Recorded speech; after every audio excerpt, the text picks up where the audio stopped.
Samantala, manyakis ng hipo ng dibdib sa bus, pinanggigilan ng netizens. Umabante sa balita si Abante reporter Fred Rabanal.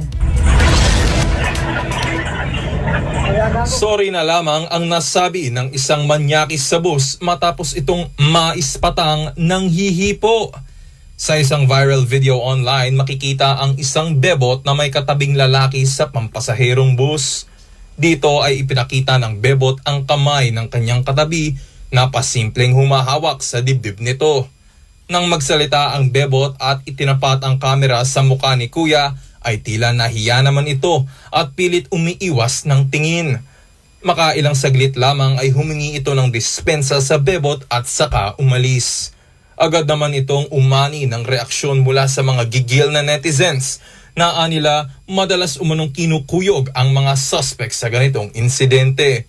Paalala nila lalo na sa mga kababaihan, isumbong ito sa konduktor upang ibaba ang ganitong mga pasahero sa presinto. Maaaring humarap ang suspect sa reklamong paglabag sa Republic Act No. 11313 o mas kilala sa tawag na Bawal Bastos Law. Ako si Fred Rabanal, Abante.